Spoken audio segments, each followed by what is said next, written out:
Nilqakom fostna eżistej fisem il-provinċja tagħna għal din lezzjo divina li għal din it-tieni sena qegħdin norganizzaw fil-bidu ta' dan l-avvent imqaddes. Il-lezzjo divina tal-lum se tkun preseduta minn Father Hector Sherry, imbagħad Father Martin Mikallef il-provinċjal tagħna immexxina fil-mumenti fit-tappi differenti tal-lezzjo divina. Inħeġġukom sabiex anke nipparteċipaw b'mod attiv permezz tal-kant, permezz tas-smieħ attent fil-qalb tagħna ta' dil-kelma li ħanisimgħu u permezz tat-talb anke fil-mument fejn sejrin nitolbu flimkien. Neħeġġixkom sabiex mill-kotba tal-kant insibu l-ewwel innu Sebħu lill-Alla numru 191. Inqumu bil-wieqfa u nkantaw flimkien.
Fl-isem tal-Missier u tal-Iben u tal-Ispirtu Santu. Amen.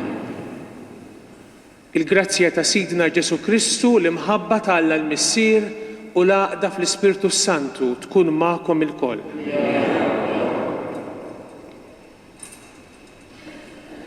Nitolbu.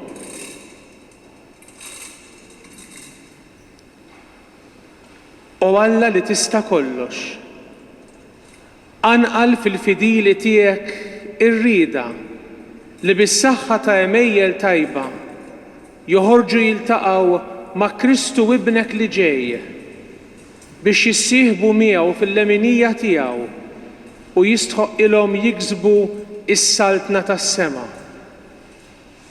Bibnek Ġesu Kristu Sidna li miegħek jgħixu jsaltan flimkien mal-Ispirtu Santu Alla għal dejjem ta' dejjem.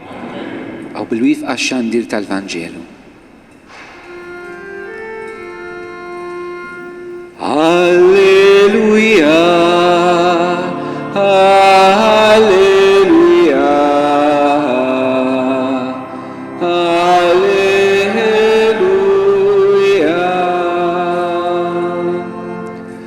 Uri li namu lejti batijek, u u s-salvazzjoni tiegħek ħatina. Alleluja, alleluja,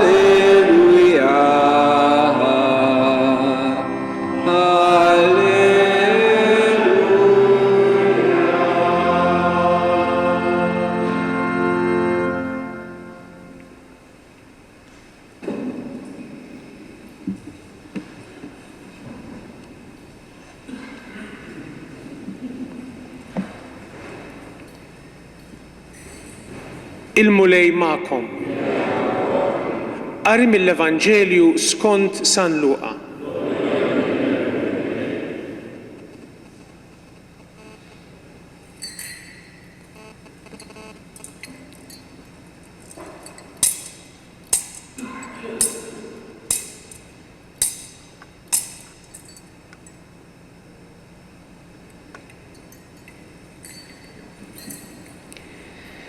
F'dak iż-żmien Ġesu qal lid-dixxipli tiegħu: ikun hemm sinjali fix-xemx u l-qamar u l-kwiekeb.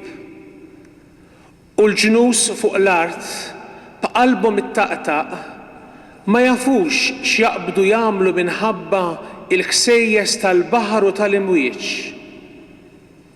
In-nies ruħhom ħierġa bil-biża' billi jobsru x'ikun ġej fuq id-dinja għax il-qawwiet ta' smewwiet jitqalbu.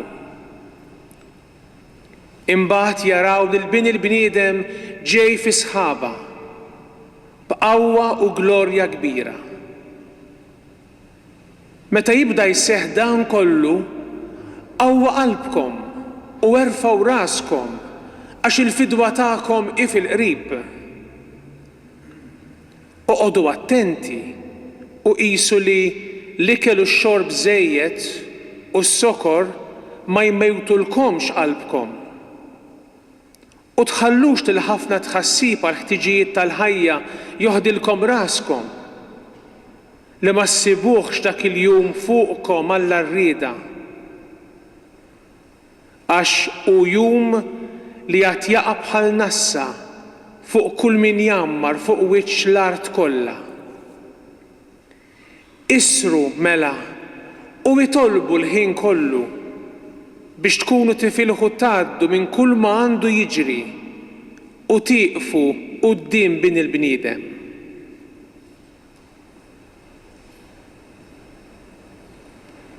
Il-kelma tal-mulej.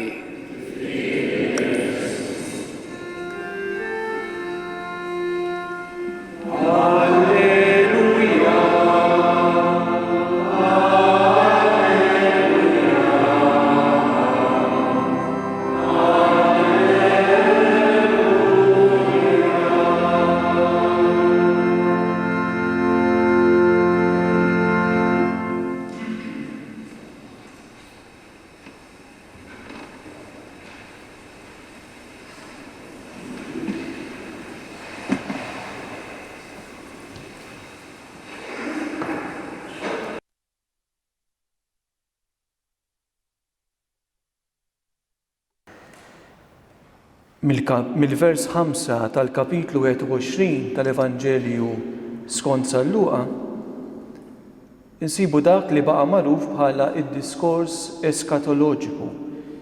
Kelma ftit ilha ġejja mill-Grik eskaton li tfisser l-aħħar.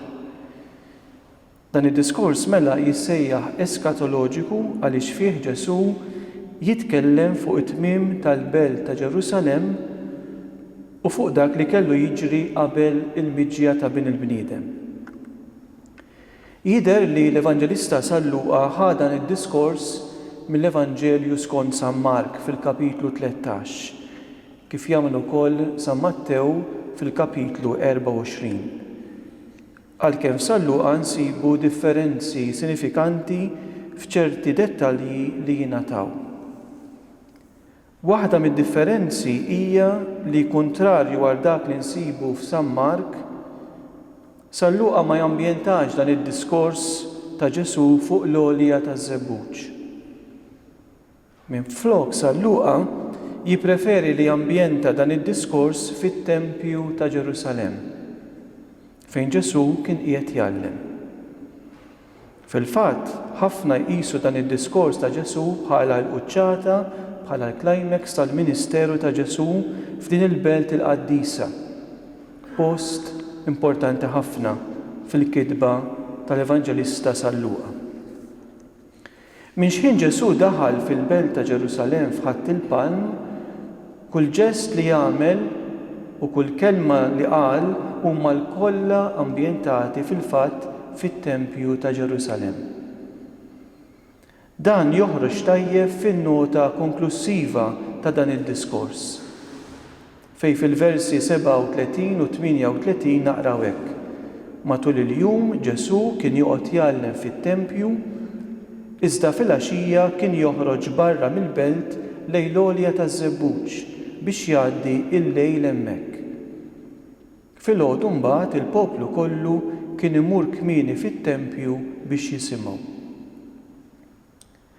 Differenza oħra bejn San Marku u San Luqa fir-rigward tad-diskors eskatoloġiku hija illi fil-waqt illi San Mark l-udjenza għal dan id-diskors huma l-erba' dixxipli privileġġjati ta' Ġesu, f'San Luqa l-udjenza hija d-dixxipli flimkien mal-poplu li kien qed jisma' lil Ġesu jgħallem fit-Tempju, kif diġà naqraw fil-kapitlu 20 vers 45 fejn insibu waqt li l-poplu kollu kien qed jisma' Ġesu qal lid-dixxipli tiegħu.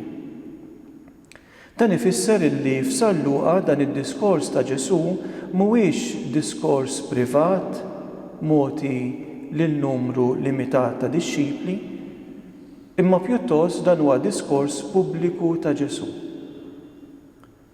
Dan id-diskors Ġesu jgħidu bħala tweġiba għal kummenti fuq l-ammirazzjoni lejn il-bini tat-Tempju kif insibu fil-vers 5 fejn naqraw hekk. Kien hemm xi wħud li bdew jgħidu fuq kemm it-Tempju kien imżejjen ġebel sabiħ u għotjiet. Daw ir-rimarki jenfasizzaw ix-xenarju impressjonanti tal-bini sabiħ tat-Tempju ta' Ġerusalemm li kien beda jinbena minn Erodi l-Kbir fis-sena 20 qabel Kristu, jiġifieri kważi nofs seklu qabel, u li kien għadu għaddej bit-tisbieħ tiegħu fi żmien Ġesu stess. It-tweġiba ta' Ġesu quddiem ir-reazzjoni ta' staġib għaż-żbuħija tal-bini tat-Tempju hija introdotta mill-frażi tipika tal-profeti fejn naqraw: kull ma qegħdin taraw għad jiġi jiem li ma tibqax ġebla fuq oħra minnu li ma tiġġarrafx. Din il-profezija ta' Ġesu insibuha fit-tliet Evanġelji sinottiċi, San Mark, San Mattew u San Luqa. Il-fatt li din it-tħabbira hija introdotta minn frażi tipika tal-profeti qatt jiġu jiem, l-Aqda Biblika titraduċi qatt jiġi żmien, turina li dan il-kliem ta' Ġesu m'għandniex inqisuh bħalli kieku kien sempliċement tħabbira ta' ġrajja fil-futur. Imma din il-profezija ta' Ġesu fuq il-qerda tat-Tempju għandna ninterpretawha bħala il-ġudizzju ta' Alla fuq dawk li kienu tant imkabbra li f'nofshom kien hemm dan it-Tempju. F'dan is-sens mela Ġesu kien qed jiġi muri fil-linja tal-profeti, speċjalment il-profeta Mikeja u Ġeremija li t-tnejn ħabbru l-qerda tat-Tempju. Meta staqsew il-Ġesu mallem issa dan meta jiġri u se jkun is-sinjal li daw il-ħwejjeġ ikunu waslu biex iseħħu. Aħna bħala qarrejja aktarx li nistennew li Ġesu kien ser iwieġeb għal din il-mistoqsija. Iżda minflok Ġesu jiddiżappuntana ftit għax ikollna nistennew sakemm Ġesu jagħti t-tweġiba għal din il-mistoqsija. Fil-fatt Ġesu jartikola t-tweġiba tiegħu fi 3 partijiet, kull waħda marbuta mal-oħra. L-ewwel mill-versi 8 sa 11 Ġesu jitkellem mill-messiji folots li jiġu f'ismu. Jitkellem ukoll minn gwerer u minn diżastri oħra.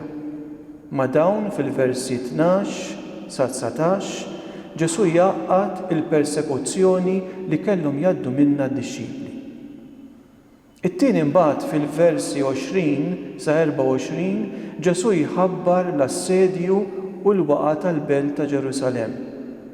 U magħha hemm marbut ukoll il-qerda tat-Tempju f'din l-istess belt. Fit-tielet parti mbagħad, jiġifieri fil-versi 25 sa 36, Ġesu jitkellem fuq innifsu fil-miġja ta' bin il-bniedem, il-parusija insejħula, kif inhi magħrufa fit-Testament il-Ġdid. Filwaqt li għal din il-miġja Ġesu jagħmel numru ta' twissijiet u eżortazzjonijiet.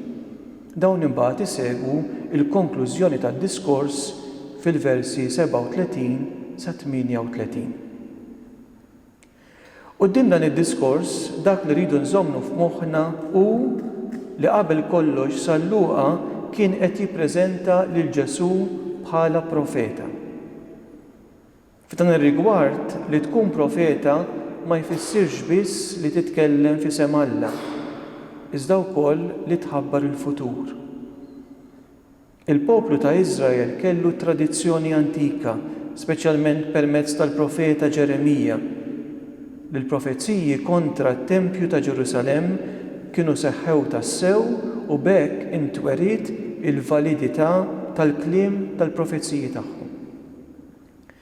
San Luqa li kien qed jikteb fil-fatti wara li kien inqered it-Tempju tal-Belt ta' Ġerusalemm jurina lura li parti mill-profezzija ta' Ġesu kienet diġà seħħet. Dan mhux biss allura kien qed jikkonferma l-kliem ta' Ġesu bħala profeta, imma wkoll seta' jgħin biex joħloq fiduċja fl-istennija ta' dak li ħabbar Ġesu meta tkellem fuq il-miġja ta' bin il-bniedem. Ekkejju aħna wkoll nitlu f'din l-istennija bit-tama fil-qalb tagħna f'dan iż-żmien tal-avvent li ħanejxu flimkien. Fil-waqt li nitolbuh bit-talba antika li biha tagħlaq l-Iskrittura, Maranatha, ejja mulej Ġesu.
Strofi tal-innu lill-Alla bil-ferħ inkantaw, numru 158.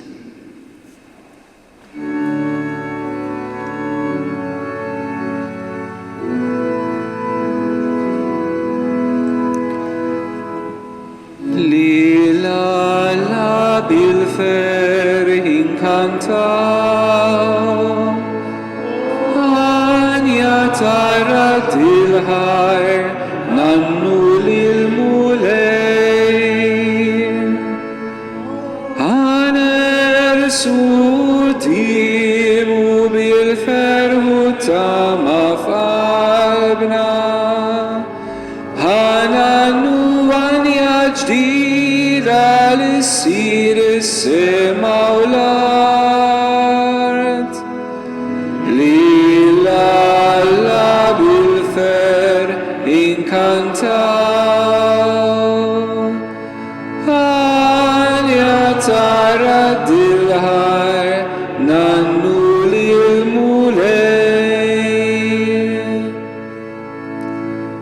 Jifirħu l-montani, jifirħu s-siġar kollha, jifirħu l-artu s-sema bil-kobor tal-mulejn. Lill-Alla bil-ferħ inkantaw, Anja tara dil-ħar nannu lil-mulejn.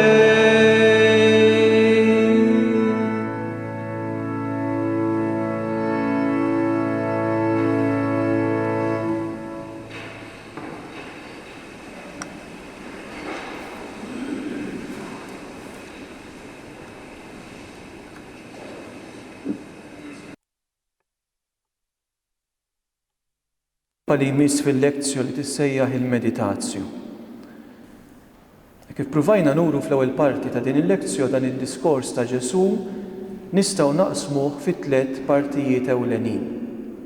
L-ewwel parti mill-versi 8 sa 11 tibda bit-twissija ta' Ġesu, araw li ma titqarqux.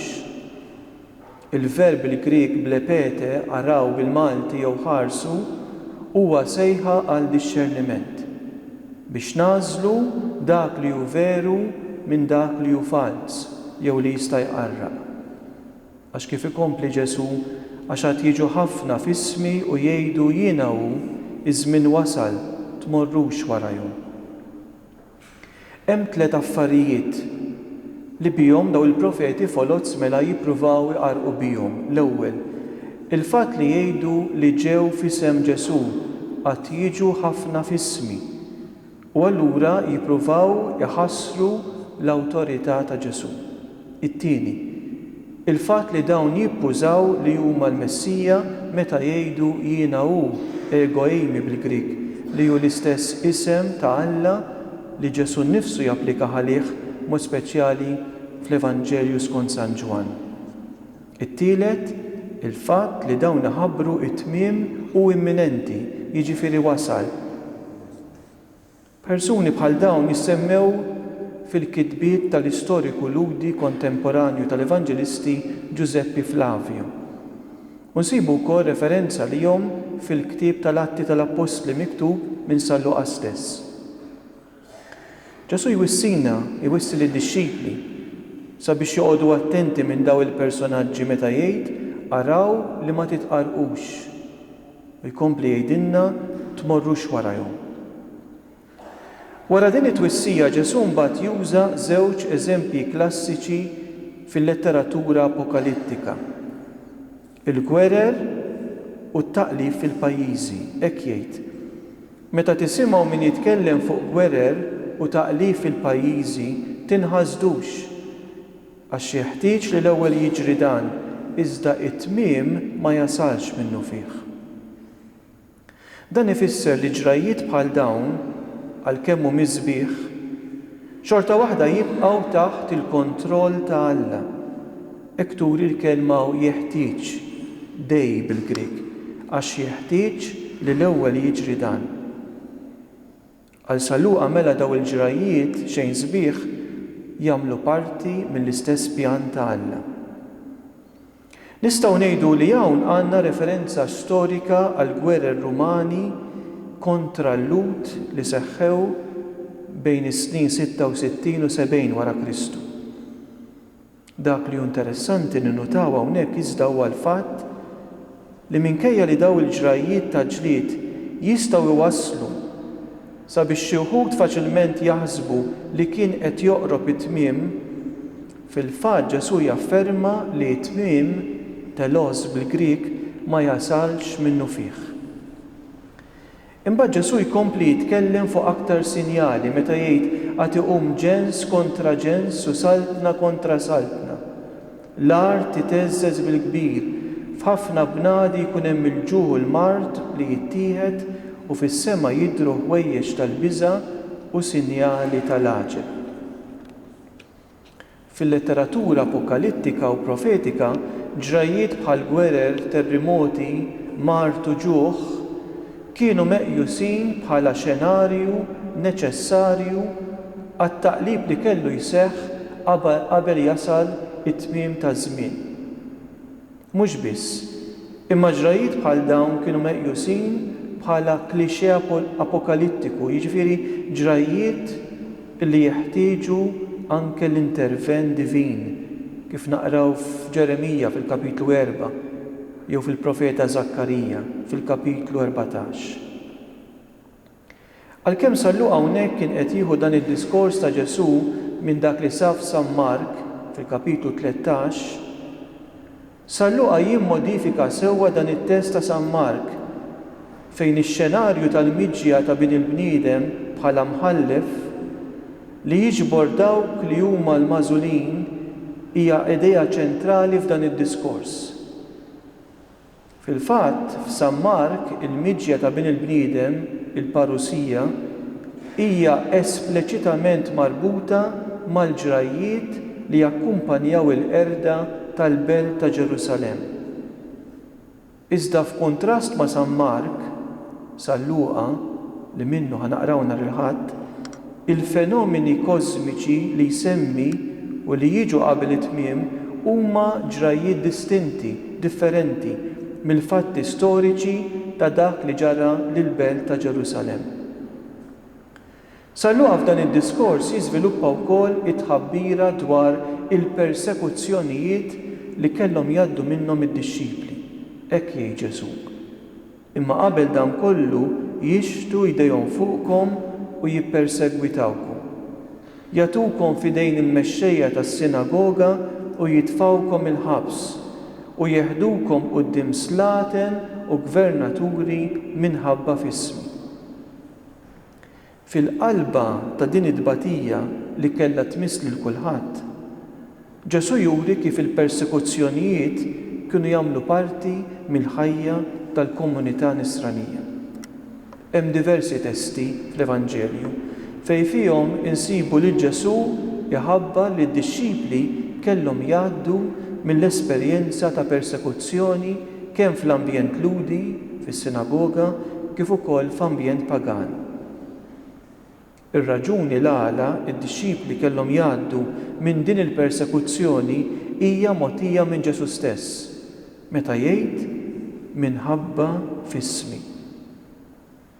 Fil-vers 13 imbagħad Ġesu jgħid li l-persekuzzjonijiet kellhom iseħħu biex intom tagħtu xhieda ta' Ġesu. Interessanti ninnutaw hawnhekk illi kuntrarju għal dak li Salluqa jgħid aktar kmieni fil-kapitlu 12 fejn naqraw li meta jieħdukom quddiem is-sinagogi u l-kapijiet u s-setat toqgħodux tħabblu raskom kif sejrin twieġbu jew sejrin tgħidu għax l-Ispirtu Santu jallimkom dak il-ħin stess x'għandkom tgħidu. F'dan it-test li ħanaqraw mill-kapitlu 21 mhuwiex aktar l-Ispirtu Santu, imma huwa Ġesu stess li se jgħin lid-dixxipli. Hekk naqraw, toqgħodux taħsbu minn qabel kif se tiddefendu ruħkom għax jiena nagħtikom kliem u għerf li kull min ikun kontra tagħkom ma jkunx jista' jaqaflu jew imerih. Il-verità ta' din il-weda tidher f'episodji differenti li Luqa ħallinna fl-Atti tal-Apostli, f'tant rakkonti li fihom naqraw kif id-dixxipli jagħtu xhieda f'isem Ġesu. Mill-proċessi reliġjużi u ċivili kontra d-dixxipli, Ġesu mbagħad jgħaddi biex jitkellem mill-persekuzzjonijiet li tiġi min-naħa tal-ħbieb u l-familjari. Hekk naqraw fil-versi 16 u 17. U jitradukom saħansitra l-ġenituri tagħkom, uħudkom u qrabatkom u ħbiebkom, lil xi wħud minnkom joqtluhom u l-kulħadd isir jobodkom minħabba f'ismi. Quddiem din ir-realtà tal-persekuzzjoni Ġesu jitlob dan mid-dixxipli. Jekk tibqgħu sħaħ, hupomene bil-Grieg, hija kelma li juża San Pawl fil-kapitlu 5 tal-Ittra Rumani, jekk tibqgħu sħaħ sal-aħħar issalvaw ħajjitkom. Wara l-profezija tal-persekuzzjoni lid-dixxipli, Ġesu jgħaddi biex jitkellem dwar il-profezija tal-qerda ta' Ġerusalemm. Huwa proprju wara dan li titfaċċa s-silta li l-Knisja kollha se tikkonċentra fuqha f'dan l-ewwel ħadd tal-Avvent. Ġesu ta' Luqa issa jsemmi 3 sinjali kosmiċi meta jgħid u jkun hemm sinjali fix-xemx u l-qamar u l-kwiekeb. Dan ix-xenarju li jsemmi Ġesu ma nistgħux nieħduh b'mod litterali jew bħala deskrizzjoni eżatta fiżika ta' tmiem aħħari. Pjuttost irridu nifhmuh bħala rappreżentazzjoni immaġinattiva ta' tmiem ta' kollox. Id-deskrizzjoni tirrifletti wkoll ir-reazzjoni tan-natura li naqraw dwarha f'xeni ta' teofanija fit-Testament il-Qadim. Jiġifieri f'xeni fejn il-mulej Alla nnifsu juri lilu nnifsu. Hemmhekk ukoll naqraw kif fenomeni kbar naturali u kosmiċi jimmarkaw il-jum tal-mulej kif kienu jsejħulu l-profeti. Hekk pereżempju naqraw fil-kapitlu 4 tal-profeta Ġoel meta jikteb: Ix-xemx u l-qamar jiddalmu u l-kwiekeb jitilfu dijjietom. Il-mulej iried minn Sion, isemma leħnu minn Ġerusalem u smewitu l-art jitredu.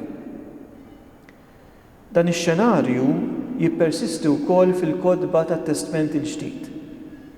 Fit-tieni Ittra ta' San Pietru, pereżempju, li hija waħda mill-aħħar dokumenti li nkitbu fit-Testament il-Ġdid, fil-kapitlu 3 vers 10 naqraw: Jasal ta' bilħaq jum il-mulej bħal ħalliel. Jintemmu mbagħad is-smewwiet bi ħsejjeż kbar, jinħallu bin-nar l-elementi tad-dinja u l-art b'kull ma fiha tkun maħruqa bin-nar. Hekk ukoll il-ktieb tal-Apokalissi meta jiġi biex jagħtina l-ksur tas-sitt siġill jagħmel użu mill-lingwaġġ simili ta' reazzjonijiet kosmiċi. Quddiem dan kollu Ġesu jgħid hekk: il-ġnus fuq l-art qalbhom ittaqtaq, ma jafux jaqbdu jagħmlu minħabba l-ħsejjes tal-baħar u tal-imwieġ, in-nies ruhom ħirġa bil-biża' billi jobsru x'ikun ġej fuq id-dinja għax il-qawwiet ta' smewwiet jitqalbu. Jinħass ħafna l-aspett tal-biża' fuq dawk li jġarbu din l-esperjenza. Imma huwa proprju hawn fejn Ġesu joħloq kontrast bejn il-biża' ta' dawk li jgħixu daw il-ġrajiet min-naħa u l-ferħ tad-dixxipli min-naħa l-oħra. Dan il-kontrast Ġesu jippreżentah meta issa jintroduċi il-miġġija tiegħu bħala bin il-bniedem. Fil-versi 27-28 naqraw hekk: Imbagħad jaraw il-bin il-bniedem ġej fi sħaba b'qawwa u glorja kbira. Meta jibda jseħħ dan kollu qawwa qalbkom u erfgħu raskom għax il-fidwa tagħkom hi fil-qrib. Il-miġġija ta' bin il-bniedem, titlu li Ġesu japplika lih innifsu, kienet xi ħaġa mela li l-insara tal-bidu kienu qed jistennew b'tant ħerqa. Għal dawk li jemmnu il-miġġija ta' bin il-bniedem ma kellix tkun okkażjoni ta' biża' imma okkażjoni ta' ferħ u ta' tama. Minflok ma jħallu l-biża' taħkimhom Ġesu jgħidilhom meta jibda jseħħ dan kollu qawwu qalbkom u erfgħu raskom. Wieħed mill-għanijiet ta' dan id-diskors eskatoloġiku mela huwa jew aħjar mhuwiex biex joħloq biża' fid-dixxipli daqskemm biex joħloq ferħ u tama. Għaliex? Għax il-fidwa tagħkom fil-qrib jgħid Ġesu. Dan ifisser li dan id-diskors għandu lan li jipprovdi kuraġġ fi żmien diffiċli billi jqawwi t-tama fis-salvazzjoni li tiġi minn Alla skont il-pjan infassal minnu stess. Din is-salvazzjoni hija marbuta mal-miġja ta' bin il-bniedem. Ix-xbija ta' bin il-bniedem ġej fuq sħaba hija meħuda mill-kapitlu 7 tal-ktieb ta' Danjel. Hemmhekk iżda bin il-bniedem jiġi minn Alla sabiex jirċievi qawwa regali. Minflok f'Sar Luqa il-miġja ta' bin il-bniedem hija miġja fuq l-art wara li jkun diġà rċieva l-qawwa regali minn Alla. Hija din ix-xena ta' Ġesu bħala bin il-bniedem l-ispirat lill-Knisja biex tagħżel dan il-qari tant qawwi fl-ewwel ħadd tal-Avvent. Żmien ta' stennija għal mulej tagħna kif nistqarruh fil-konsagrazzjoni jew aħjar immedjatament wara l-konsagrazzjoni. Inħabbru il-mewt tiegħek mulej, inxandru bil-ferħ il-qawmien tiegħek, nistennewk sa ma tiġi fil-glorja.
U li jifqankantaw fl-imkien l-innu mulej Ġesu intana triq numru 105.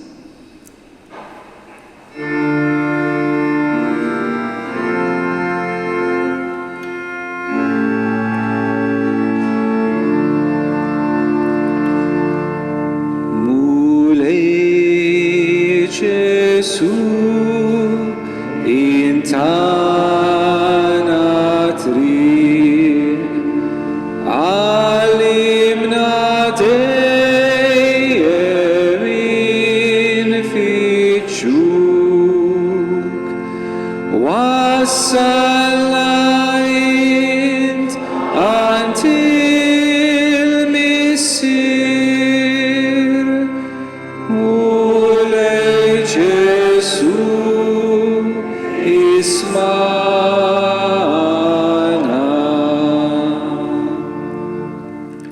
mulej Ġesu issewa int arrafna kem tekni tolbuk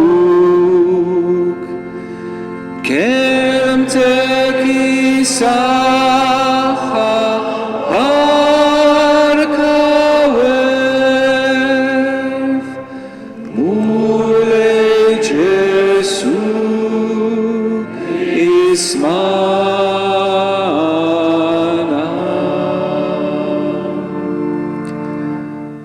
mulej Ġesu tal-ħajja ssir li bħajna tajtna ġismek għamel li nejxu bis-salik mulej Ġesu ismana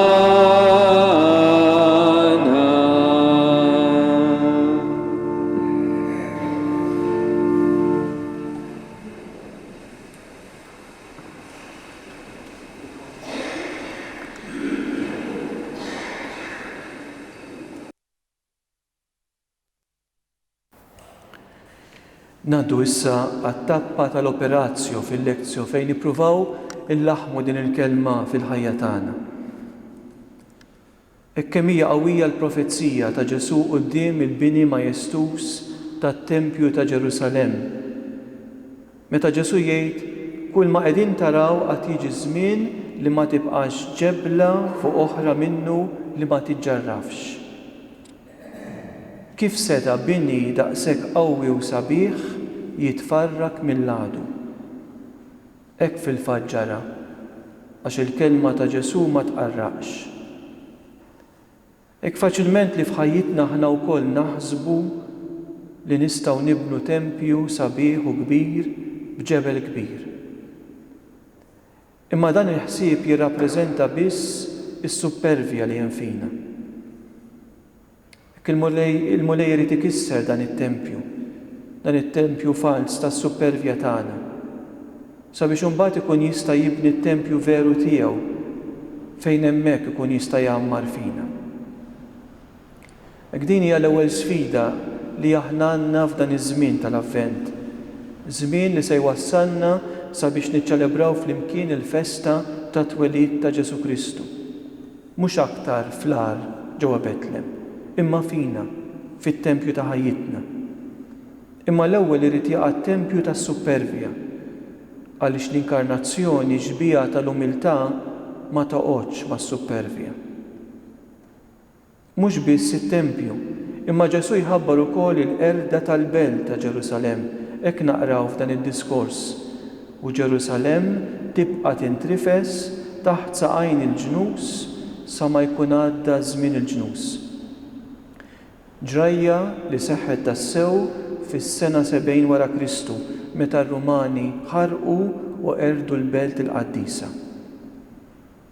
Forsi mhux ta' b'xejn li f'Salluqa naqraw li Ġesu beka quddiem din il-belt meta qal mhux li jaraf timqar intu wkoll f'dak il-jum x'inhu ta' ġid għalik. Tgħid jekk il-mulej jieqaf quddiem il-ħajja tiegħi se jagħmel l-istess. Se jikbi għax aħna wkoll ma rafniex imqar iż-żjara tiegħu u ta' x'inhu ġid għalina. X'inhuma mela l-għajluniet li Ġesu joffrilna?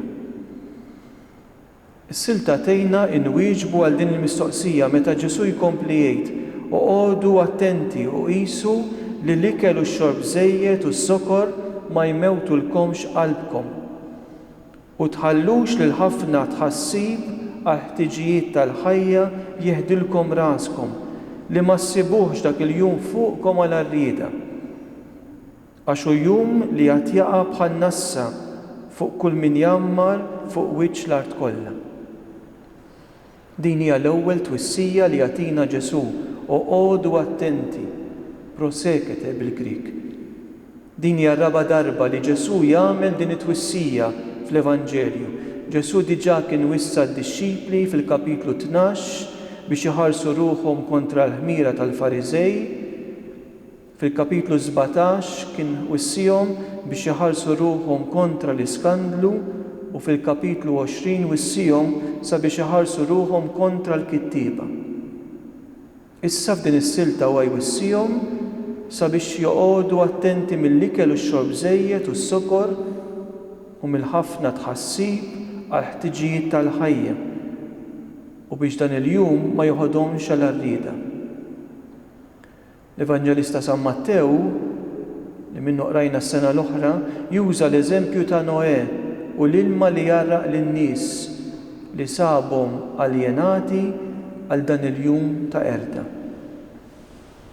Hawnhekk forsi l-Evanġelista jridna niftakru f'dak li naqraw fil-parabola li jagħtina fil-kapitlu 12.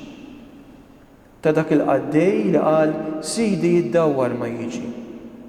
U qabad isawwat il-qaddejja kollha u jiekol u jagħtiha x-xorb u s-sokor sakemm dak sit il-qaddej jasal f'jum li ma jkunx jistennih, f'sija li fiha jieħdu għal arrieda u jagħmlu bċejjeġ.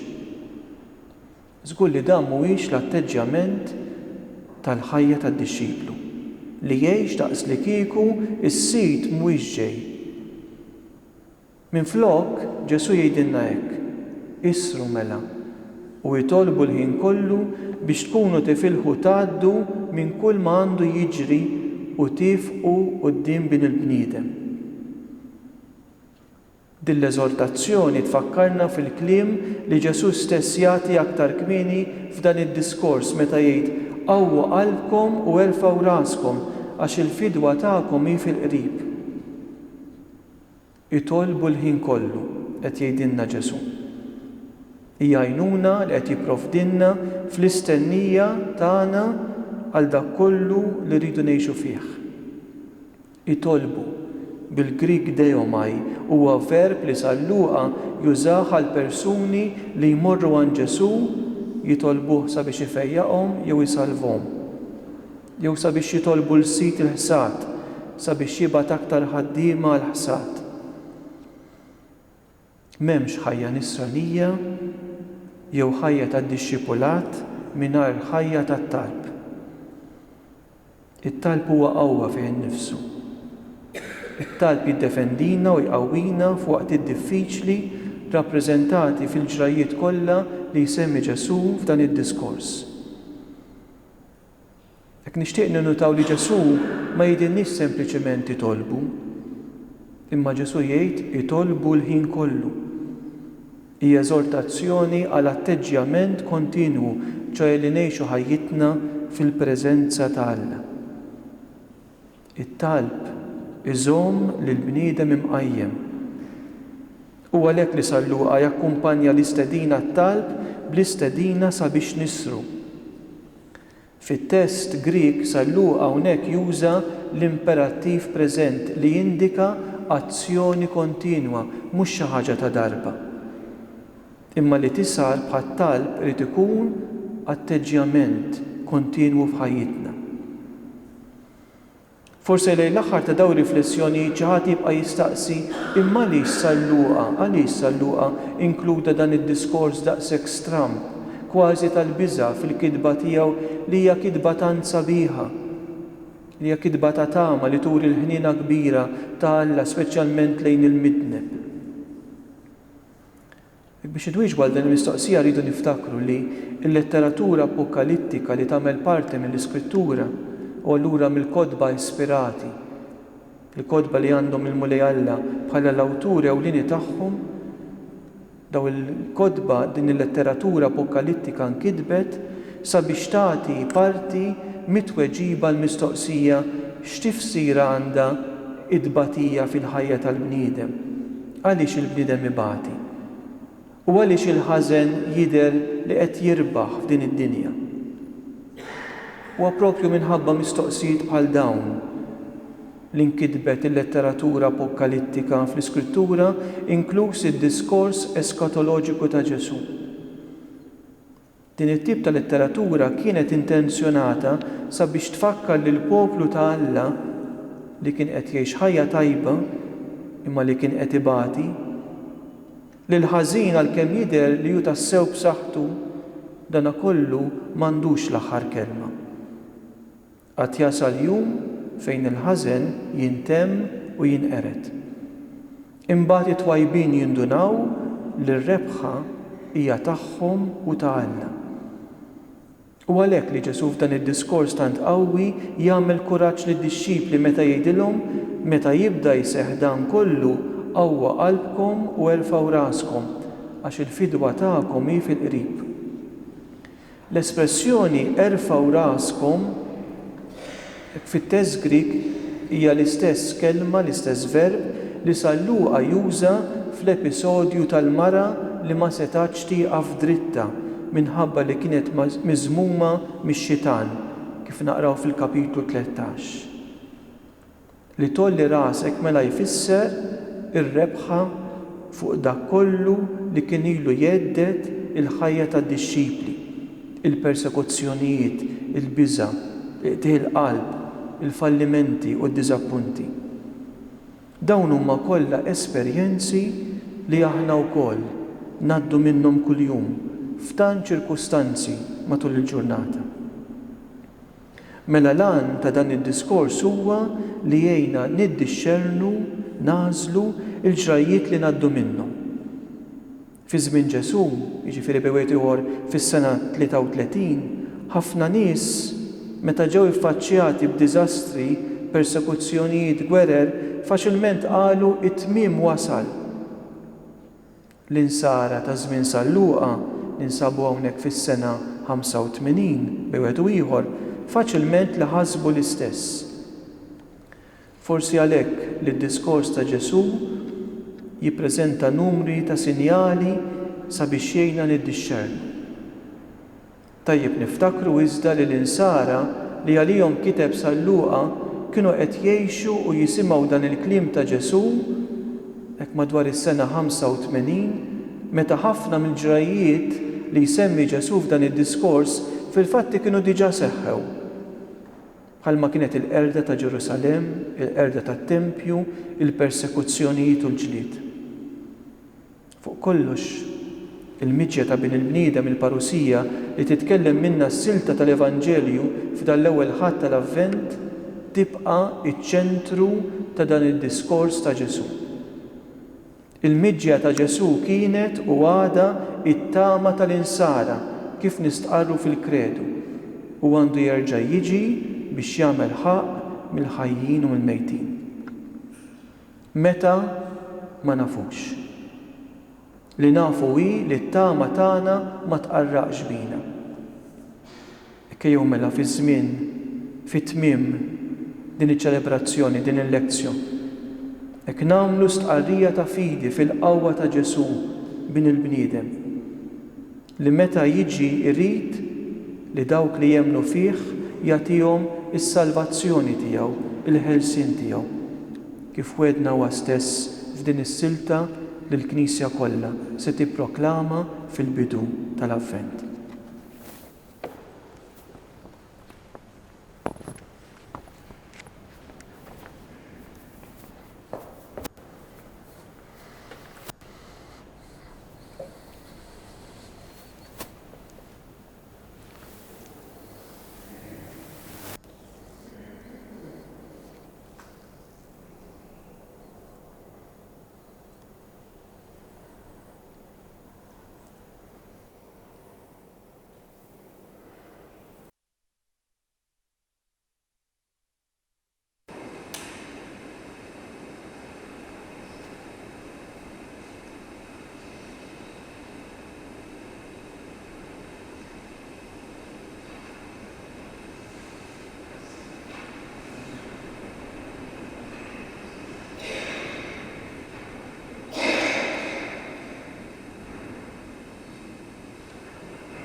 Inhom bil-wifqa ħalli mqanqlin minn din il-kelma u mill-Ispirtu tħalla ġewwa fina inresqu t-talb tagħna.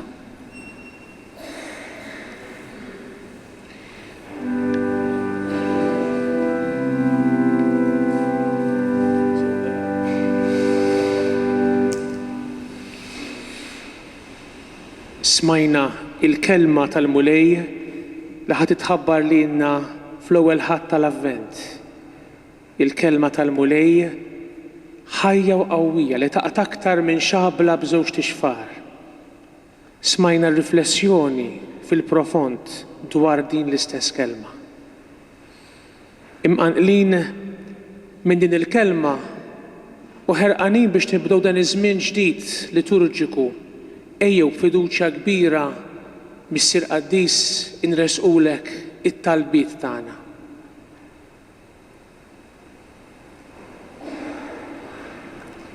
Min jixtieq jista' jressaq talba fisirna l-koll b'vuċi għolja.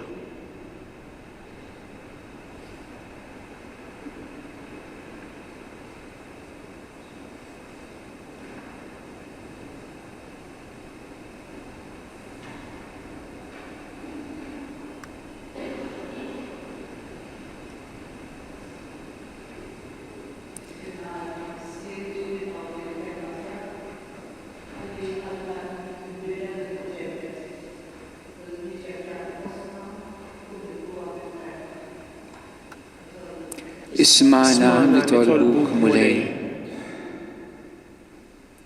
Atina mulej il-grazzja tat-talb li nitolbu bla waqfien, li ngħixu kull mument fil-preżenza tiegħek. Nitolbu. Ismana nitolbuk mulej.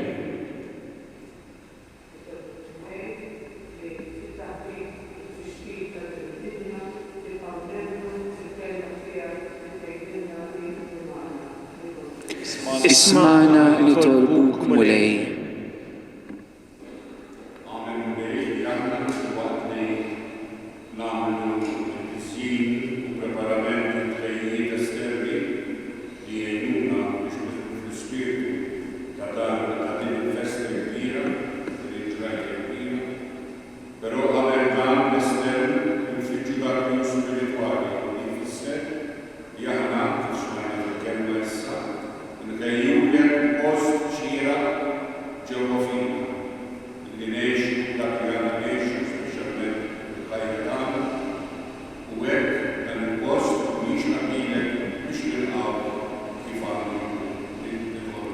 Ismana nitolbuk mulej.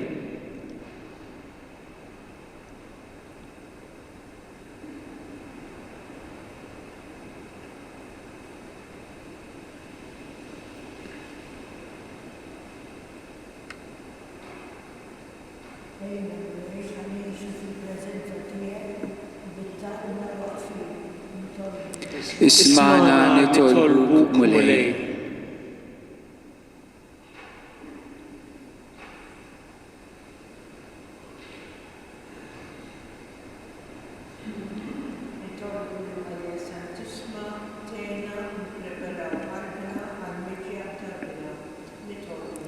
Ismana nitolbuk mulej.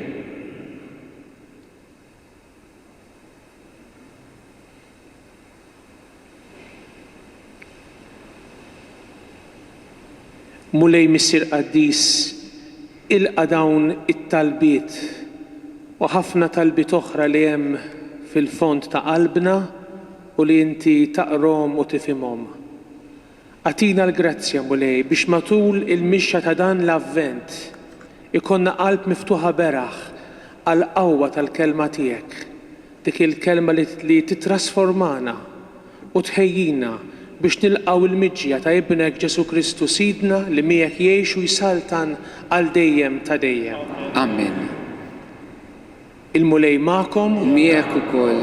iberikkom Alla li jista' kollox il-Missier u l-Iben u l-Ispirtu Santu. Amen. Morru fil-paċi ta' Kristu. Irroddu ħajr lil Alla. Intemmu di ċelebrazzjoni bil-kantu mulejna tukkul ġieħ numru 132. Dawk minnkom li tixtiequ t-test in-noti ta' din il-lezzjo divina inħeġġukom sabiex tibagħtu email il-provinċjal fuq marmik@onvol.net.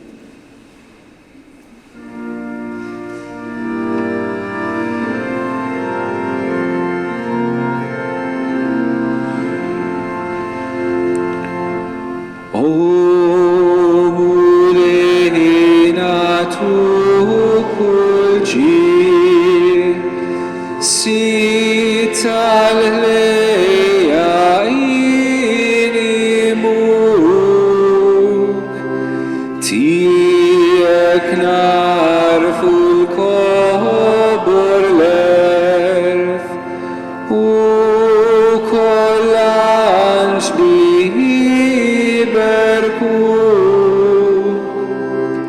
dik saltnatek għadaw slim minar bidu minar tmim